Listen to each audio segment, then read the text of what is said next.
So maybe Dr. Hagigi, if you have some other comments, please. No, actually, I'll give a very, very short historical background on how it has affected my, because my case maybe is different than many others. I came to United States as a graduate student. I got married and came here to go to graduate school to do economics, because that is what I did as undergraduate in Iran. And of course, after taking some courses in business school, I felt it's not for me. I'm more in academia than business world. And at that time, the revolution in 1979 was happening in Iran. And I studied at University of Utah, and they were offering, setting up a program, master's degree in Iranian studies there. So somehow being away from my homeland, I became very much interested. I never thought I would do Iranian studies in the United States. And I became very much interested. So I started as a graduate student doing Iranian studies and as a TA teaching Persian language.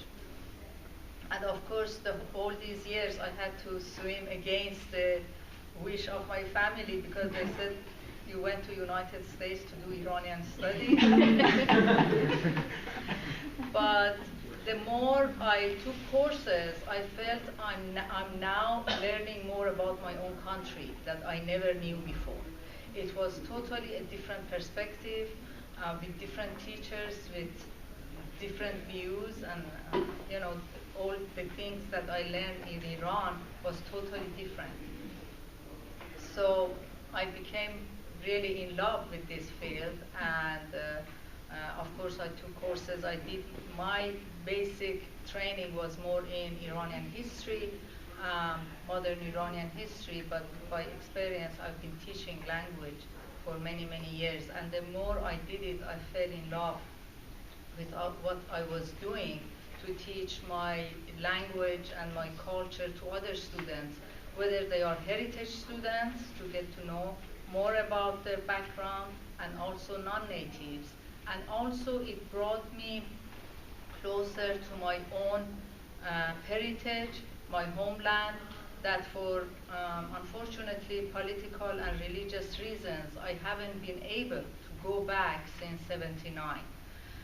And so it fulfills a lot of desires and nostalgic feelings that I have by teaching the language. So that is how it has affected really my life. And at the same time, it's very rewarding, to teach, because I try to bring a lot of culture, history into the language. And I think offering these courses at UCLA, they are very important factors, because we are all trying to make the world like one country and bring different cultures, languages, different ethnicities, colors together, and we are going towards what they say, globalization. So I think offering these languages that includes, brings respect and tolerance and appreciation and love, to have different languages and cultures and food and music and anything that goes with it. And many students, they are not able to really travel or go to other parts of the world, but by taking these languages, it opens their mind, especially in United States, that sometimes we think this is the whole world, and we don't need really to travel. But by taking these courses, it really creates an eager that we should also travel and go and see other people and other cultures and really appreciate and respect that. So I think it's an important factor I think in this great university to really offer languages, and it really opens your mind towards many beautiful things in the world. Thank you. Okay, my name is Nancy Ezer, and I'm a Hebrew instructor at the Department of Near Eastern Languages and Cultures. And I teach Hebrew to offer students to enrich their life by acquiring a diverse, revived, modernized Bible language that and engage them in the culture of its people. And while doing this, exploring the Jewish-Israeli identity as it is reflected in this culture. I have the good fortune to teach at UCLA for many years, and I got to teach various students from various departments and various cultural backgrounds. And the close contact with a student for the entire year enabled me to better guide their progress and maximize their effort. And in a way, I feel that I affect student habits of studies and let them even succeed in other subjects as well. I hear nodding from my former students. Okay. Yeah, so we have here somebody who kind of gives the support of what I'm saying. I feel that I view student as my valuable asset. And for me, it is very rewarding to contribute to the growth and to the success. And in a way, it inspires me. Like, for example, I wrote a interactive electronic workbook that covers a full year of grammatical rigorous practice outside the classroom that frees up classroom time to do other activities. It made me think about, and I designed different class of different aspects of Hebrew, like conversational Hebrew or pop culture. Hebrew would call pop culture, like trying to project the Israeli identity through songs and video. I also designed a GE course, introduced the bigger community of students to Israeli short stories and films, and enrich their life. Now, I feel that the university would be much more enriched with teaching foreign languages. Besides the pleasure of speaking in a foreign language, visiting and feeling like the citizen of the world, being able to communicate and connect with other people, and enjoying the cultural wealth of other people, I think it improved in general education and it improved learning. I think it is also encourage openness, tolerance, diversity. It boosts the perspective for career that you wouldn't otherwise think of. It is also, the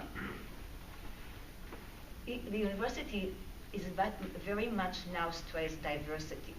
They are all talking about offering classes that would make you more sensitive to diversity. I think this is one of the avenues that the university can take in order to do that. It also makes you aware of your first language. For me, it improved my research. My research is in Hebrew literature. I'm more sensitive to the language. I'm more sensitive how it sounds in this language or in that language in order to write more clearly so it would be more understood. Because in my language, I take it for granted and I just write. But I say how it sounds in English, how would that English reader would hear it.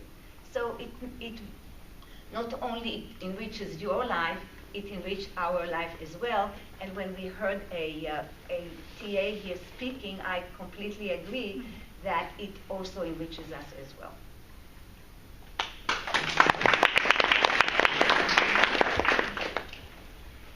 My name is Georgiana Galateanu. Nobody can pronounce it. I had it myself. I teach Romanian, one of the two East European languages in the Slavic department. So we are also in the name of the department, Hungarian and Romanian. And we are very proud of it and grateful to the department for including us. And when you teach a language like Romanian, you are supposed to be a walking encyclopedia and be able to answer any question about the country and the area where that country is located. And when I was in middle school, I had a geography teacher. That was the late 50s. There were all countries in Africa becoming free. And she came to class every day very enthusiastic with a new newspaper, a new article, another country that had become liberated. And what she was saying was, one more white spot on the map now has color and has shape and has government and is independent. And when I start teaching Romanian, I feel like the students still have a white spot somewhere in their brain about not only Romania, but about Eastern Europe. Because they don't learn much, if anything, in high school about that part of the world. And that's how I tell them, now you are going to start learning a language that belongs to a culture, that belongs to a part of the world that you know very little about, but which now, in the global environment in which we live, has become of strategic importance in the relationships between the West and the East, and you are here to start your process of discovery of the language, of the area, and who knows, that will become part of your future. If not, you are here in language boot camp. And even if you are never going to speak Romanian again after you get out of this class, for 1 year you will have practiced and developed connections between the neurons in your brain and pathways about association between words and concepts in a different language. And in this way, your process of using your own language will become faster, and there will be more associations and more quick retrieval because you have practiced language for a year. And what I do throughout the year, besides culture and language, I constantly make comparisons, similarities and differences between Romanian and English to show them we all come from a common base, a common root. Look, this root was in Latin, and it's in English, and it's in French, and Italian, and Spanish, and Romanian, because all of them, have taken some other language in college. And this is a great joy for them. It's the joy of learning a language that we all have as humans. It's the joy of discovery of something new that you didn't know, and it's the joy of playing that we all have when we are little children. Why are all nursery rhymes nuts and crazy and creative? Because of our joy of playing with language. So if you offer them that joy of playing with language, discovering a new language, connecting it to their own, and through it opening up to a new culture, and the beauties, the landscapes of Romania, the food, the music, the hospitality, the Romanian community, the churches, the festivals, the dances, then it's a new world, and then they become interested in not only Romania, but Eastern Europe, and then they come and take a minor in Central and East European studies, or in Slavic studies, or in Russian studies.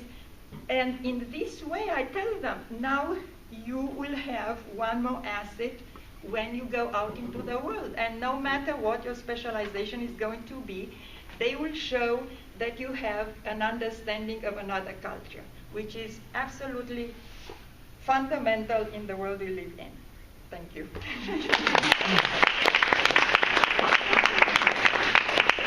That's the speech. speech I give every year, including summer session, when half of the athletes population at UCLA is taking Romanian, Serbo-Croatian, and Russian, and other languages in our department. So through the summer sessions, we also contribute to this. So even the athletes at UCLA speak Romanian. Thank you. Hi everyone, my name is Hannah Brosnan, and I am a first-year graduate student in public health and also a first-year instructor of Swahili. So I've benefited greatly hearing from the students who've spoken and also the other instructors, so thank you. I was really struck by the question, why are you a language instructor? And I think it also speaks to your question, how has learning and teaching this language impacted your life? So I learned Swahili by living in Dodoma, Tanzania for 2 years through a volunteer program. And our program didn't have any language instruction included in the training for the program, which I was apprehensive about, but I had done a little bit of research, and I know that in Tanzania, English was taught in primary school, so I thought, okay, I'll have a basis of communication with people. This was my understanding. And then I got to Tanzania and realized very quickly that I needed to learn Swahili as fast as possible. So, so I did my best. And what I would do was when I wasn't working, I was teaching English, which also helped me learn Swahili quickly, to primary school. But when I wasn't teaching, I would take my book that the program provided to me, and I would go sit somewhere, where people drink soda, or a restaurant, or somewhere, and I would sit with my book open, maybe paying attention, maybe not. And without fail, someone would ask what I was doing and sit down and help me. And that is how I made friends, and that's how I learned Swahili. And so beyond just using the book for itself, I made connections with people because I was learning their language. I wasn't expecting them to speak to me in English or just waiting until someone translated for me. I was making the effort. And so how I became an instructor, being an instructor of Swahili was never something I dreamed of as a little girl or anything like that, but I'm not sad that it happened, not sad at all. This book was actually written by Thomas Hinnebusch, who taught at UCLA for years and developed the textbook. And I realized that, and when I was accepted to UCLA for graduate school, I sent some emails asking if there was any need for a TA in the Swahili department. And soon after that, I was teaching the course. So I think I'm every day finding out new ways that learning Swahili has changed my life. The benefits of teaching have increased my understanding of Swahili. I learn from my students as much as they learn from me. And it has been stressful, I would say, balancing, I'm sure other TAs can speak to this as well, balancing your own coursework with, wanting to dedicate almost all of your time to teaching as well. But I will say that every time I've gone into class, I've entered with low energy and exited with very high energy from the students because of their passion, and they're all so motivated and wonderful students, and it's just been absolutely wonderful. So in addition to, learning Swahili culture, getting an inroad into East African culture in general, it's been amazing. And I'll just say one thing about what would we miss if languages weren't offered at UCLA. And I was in a lecture on research ethics this morning, and I was just thinking about how many of us are going out into other countries and conducting research. And I think language instruction is a way to create competent and ethical researchers, and I think we would be very amiss without that. So thank you very much. Thank you all so much. If there are some questions, we have a little bit of time for that. Yes. So, in the same sense that the graduate students did, could you all introduce yourself in your... I'll go first. Can you introduce yourself in every language you know to? Swahili first. I can do it. Mimi ninaitwa Mwalimu Hannah. Mimi ni mwalimu wa Kiswahili na mwanafunzi wa afya ya jamii. Noi suntem la universitate.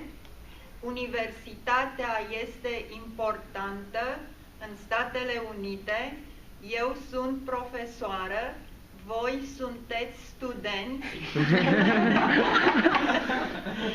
noi suntem la bibliotecă, masă, scaun,